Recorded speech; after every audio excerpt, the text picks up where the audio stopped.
आप अपनी बॉडी के बारे में कितना जानते हैं? क्या आप जानते हैं कि आपका नोज़ अराउंड 50,000 सेंट्स को रिमेंबर कर सकता है? या फिर क्या आपको मालूम है कि आपकी बॉडी ग्लो करती है? जी हाँ, वाकई में आपकी बॉडी लाइट इमिट करती है, लेकिन हमारी बॉडी से इमिट होने वाली लाइट हमें दिखाई नहीं देती, क्योंकि वो लाइट हमारी नॉर्मल विजन रेंज से 1000 टाइम्स वीकर होती है। इस प्रोसेस को बायोल्यूमिनेसेंस कहते हैं। ऐसा हमारी बॉडी में प्रेजेंट लिविंग सेल्स में लगातार होने वाले केमिकल रिएक्शंस की वजह से होता है। ह्यूमंस में इस फिनोमेना को पहली बार 2009 में जापानीज साइंटिस्ट के एक ग्रुप ने सुपर सेंसिटिव कैमरास की मदद से कैप्चर किया था। इन साइंटिस्ट ने यह भी ऑब्जर्व किया था कि हमारे फेस में से लाइट हाईएस्ट डेंसिटी के साथ इमिट होती है, स्पेसिफिकली हमारी चीक्स और फोरहेड में से।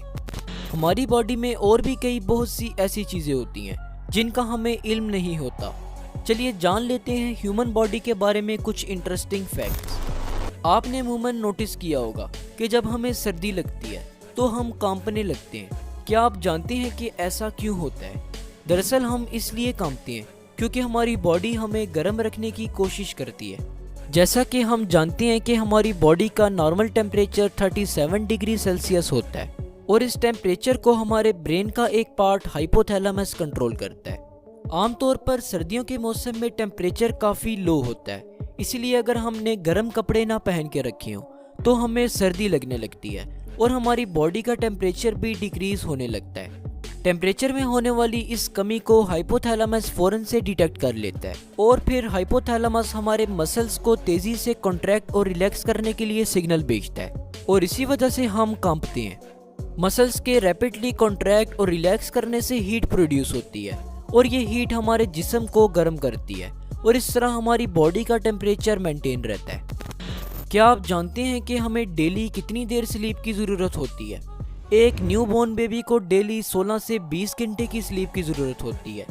एक 5 साल के बच्चे को डेली 10 से 11 घंटे और एक 20 साल के एडल्ट को डेली 7 से 8 घंटे की स्लीप की ज़रूरत होती है, जबकि एक 80 साल के बूढ़े शख्स को सिर्फ एक दिन में 5 घंटे की नींद की ज़रूरत होती है।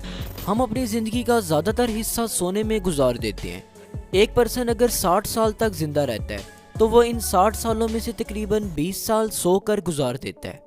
अब जब हम सोते हैं तो इस दौरान हमारे साथ बहुत सी ऐसी चीज़ें होती हैं जिनका हमें इल्म नहीं होता, जैसा कि हाइट का बढ़ना। अब जब आप सोने लगें तो सोने से पहले अपनी हाइट को नापिएगा और फिर सुबह उठकर आप दोबारा से अपनी हाइट को नापिएगा। सुबह आप ये नोटिस करेंगे कि आपकी हाइट तकरीबन 1 इंच तक बढ़ चुकी है। चलिए ज़रा इसे समझ लेते हैं कि ऐसा क्यों होता है। दरअसल दिन के दौरान हमारी बॉडी में प्रेजेंट स्पाइनल कॉर्ड यानी रीढ़ की हड्डी आहिस्ता आहिस्ता कंप्रेस हो जाती है। ऐसा हमारी बॉडी पर ग्रेविटेशनल पुल की वजह से होता है। जब हम सोते हैं तब हम रेस्ट की पोजीशन में लेटे होते हैं और हमारी रीढ़ की हड्डी डीकम्प्रेस हो जाती है और ओरिजिनल फॉर्म में आ जाती है और जब फिर हम दोबारा उठते हैं तो उठने के 5 से 6 घंटे बाद हमारी रीढ़ की हड्डी ग्रेविटेशनल पुल की वजह से दोबारा से कंप्रेस होने लगती है और ये प्रोसेस चलता रहता है। हमारी नींद के 2 अहम स्टेजेस होते हैं, रैपिड आई मूवमेंट स्लीप और non rapid eye movement sleep. REM stage में हमें ख्वाब भी आते हैं। आरईएम स्लीप के दौरान हमारी आईज काफ़ी अजीब तरीके से बिहेव करती हैं। दरअसल इस दौरान हमारी आईज हमारी क्लोज्ड आईलेट्स के पीछे रैपिडली मूव कर रही होती हैं। इस प्रोसेस को सकार्ड्स भी कहा जाता है और ये मूवमेंट हमारी बॉडी में होने वाली फास्टेस्ट मूवमेंट्स में से एक है। अब सवाल ये आता है कि आरईएम स्लीप के दौरान हमारी आईज क्यों मूव करती हैं?